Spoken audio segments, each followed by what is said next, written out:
ఈ లోకానికి వచ్చి పిలిచారు, ప్రయాసపడి భారం మోసుకుంచిన సమస్త జనులారా నా యొద్దకు రండి, నేను మీకేమిస్తాను? విశ్రాంతిని కలుగజేస్తాను. నా పరిచర్యలో కొన్ని వేల మందిని చూశాను ప్రియులారా. దేవుని వాక్యానికి లోబడి ప్రశాంతంగా జీవిస్తున్న వారు కొన్ని వేల సాక్ష్యాలు నా దగ్గర ఉన్నాయి. స్తోత్రం చెప్పండి, హల్లెలూయా.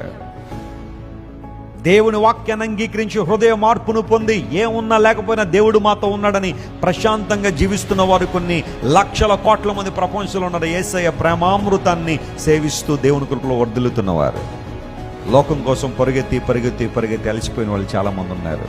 యేసయ్య అన్నాడు, అందుకనే ఒకడు సర్వలోకాన్ని సంపాదించుకుని ప్రాణం పోగొట్టుకుంటే వానికి ఏమీ ప్రయోజనం? What does it profit a man if he gains everything in the world and loses his very own soul?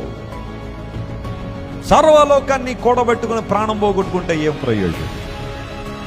ప్రాణాన్ని సంపాదించుకున్నాం, ఆత్మను సంపాదించుకున్నాం, దేవుని యొక్క మార్గాల్లో ముందుకు సాగిపోతాం, మన జీవిత లైన్లో సురక్షితంగా ఉంచుకుందాం.